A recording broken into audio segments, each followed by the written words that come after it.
Bairro do Brás, região central de São Paulo, um dos bairros mais tradicionais da cidade.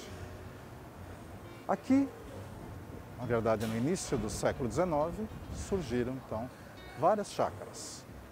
Uma das mais famosas é a chácara de José Brás, que dá nome então hoje ao bairro. José Brás construiu então uma capela em homenagem ao Senhor Bom Jesus de Matozinhos, e assim virou a paragem do Brás. As pessoas que caminhavam em direção à Penha, a freguesia da Penha, paravam para fazer suas orações, no meio das procissões, e assim ficou conhecido como a freguesia do Brás. Posteriormente, na segunda metade do século XIX, aí sim, o movimento migratório que efervescia no Brasil acabou movimentando toda essa região. Muitos imigrantes vieram para cá com a instalação da hospedaria dos imigrantes. Posteriormente, várias fábricas surgiram e muita mão de obra desses imigrantes, sobretudo os italianos, já que aqui era conhecido como a pátria dos nordestinos italianos, se instalaram com a sua mão de obra, alguns implantaram as suas fábricas e assim o bairro começou a se evoluir, mas muito lentamente. Posteriormente, na década de 40, com política das secas no Nordeste, muitos nordestinos, atraídos para essa região, se instalaram. De uma certa forma, os italianos se afastaram. Ainda hoje existem algumas reminiscências italianas, mas por força desse movimento nordestino, isso acabou se modificando. Seguidamente, com a construção das obras do metrô na década de 70, muitas desapropriações aconteceram e o bairro virou um bairro de comércio popular, muito popular. Por aqui passam mais de 300 mil pessoas por dia, em função de compras. O bairro do Brás ficou conhecido como, obviamente, o berço dos imigrantes, da imigração no Brasil. Um bairro tradicional que vale a pena ser visitado para conhecer um pouco mais da nossa história.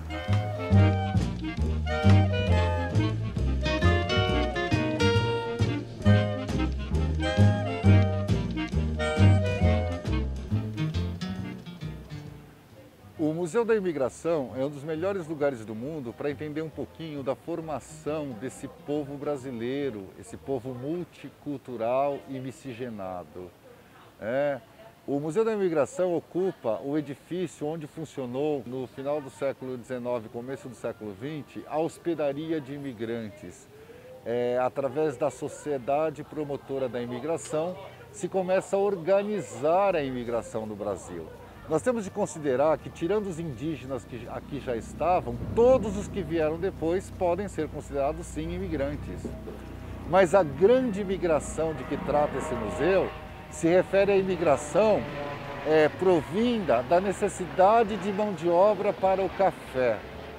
Para entender bem esse processo migratório, é importante lembrar que a Europa vivia um momento de expulsão de população, ou seja, lá haviam guerras, havia uma crise econômica e as pessoas não tinham condições de viver, de vida, pobreza, miséria e a violência da guerra.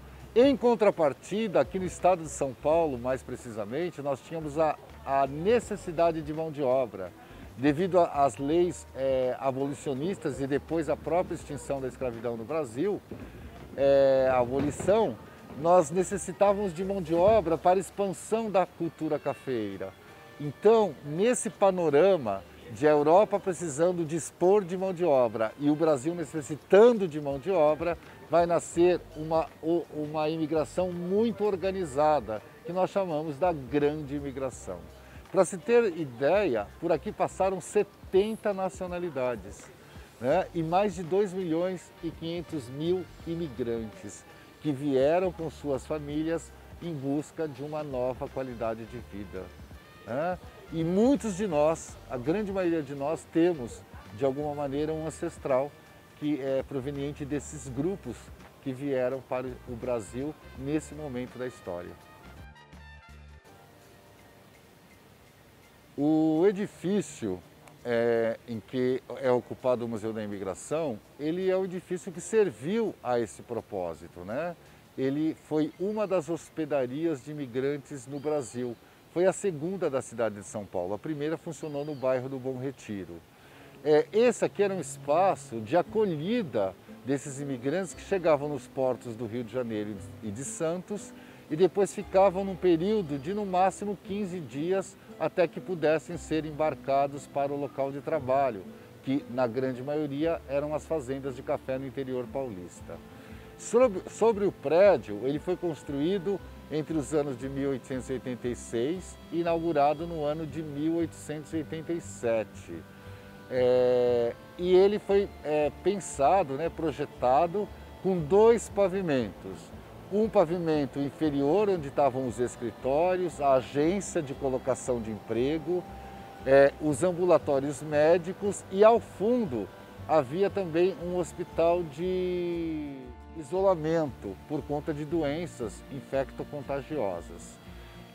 No piso superior, dividido em 2 alas, havia a ala masculina, onde eram hospedados e dormiam os homens e os meninos, e do outro lado a ala feminina, onde dormiam as mulheres e as crianças pequenas.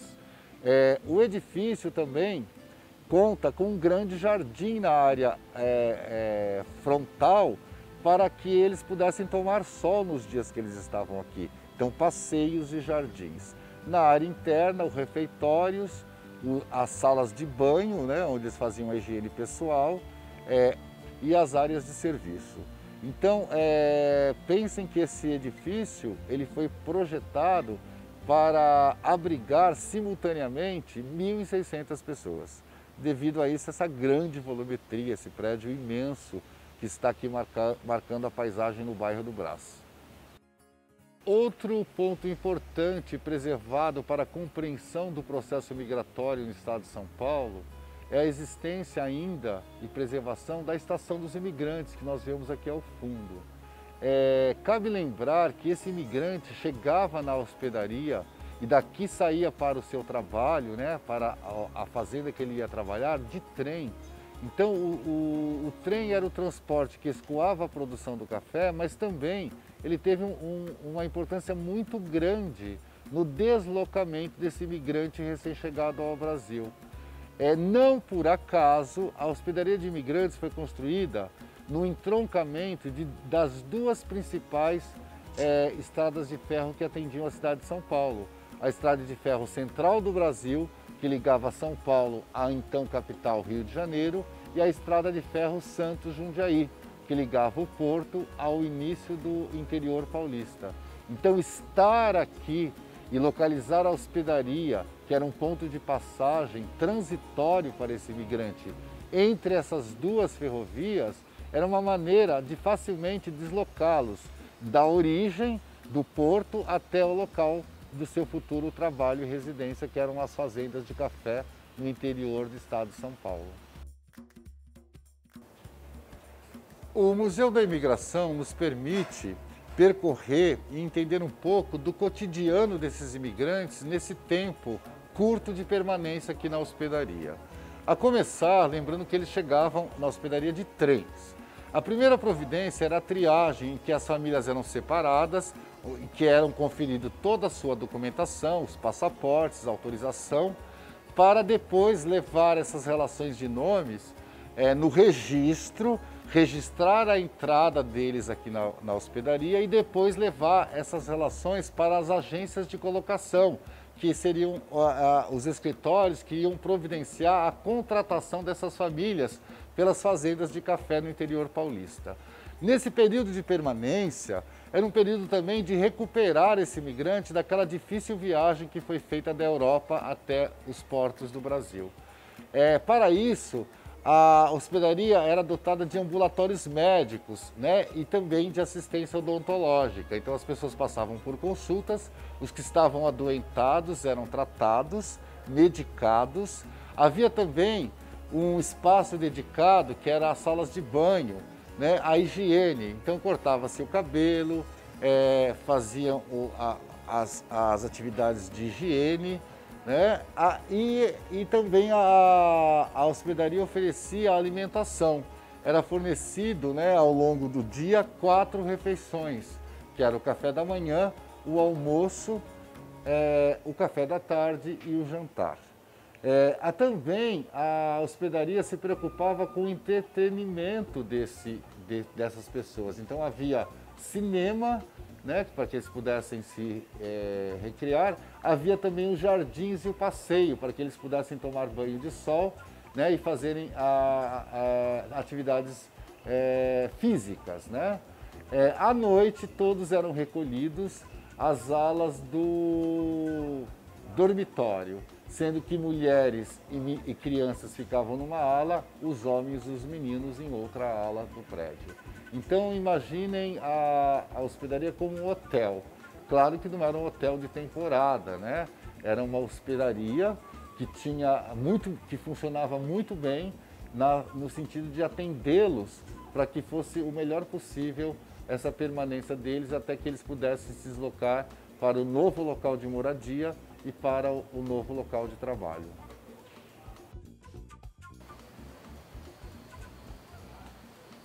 O Museu da Imigração é um espaço cultural que oferece muitas alternativas para quem frequenta e visita o museu. Para começar, está disponível aqui um centro de pesquisas, ou seja, nós vamos trabalhar a questão da imigração de uma maneira muito ampla. Então é um espaço de pesquisa, existe uma biblioteca específica que trata do assunto, mas é possível também que as famílias possam pesquisar a origem das suas famílias, para você saber se algum familiar passou por acaso nessas instalações. Eu, por exemplo, tenho a certeza de que minha família passou por esse local. Existe o registro da passagem deles por aqui. Além disso, nós temos um café, uma cafeteria, nós temos lojas que vendem produtos, lembranças, né, daqui, com esse tema da imigração.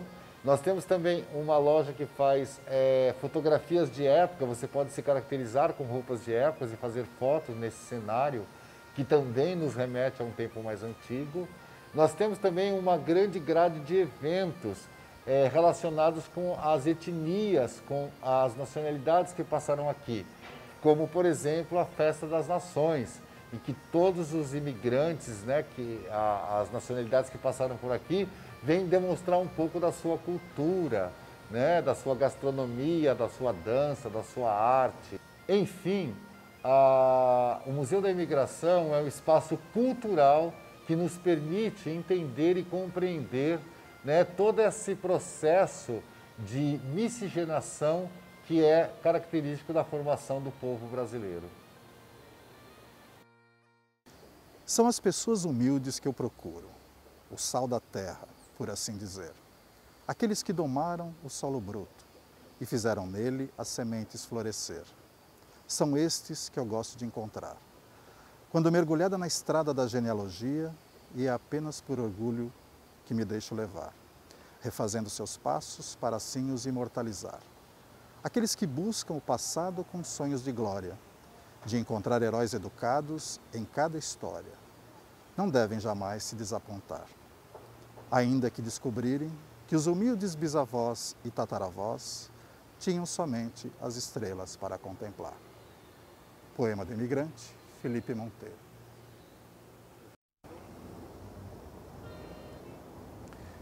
Assim é o Museu da Imigração. Um espaço de memórias, de lembranças, que homenageia homens e mulheres que atravessaram oceanos em busca de uma vida melhor.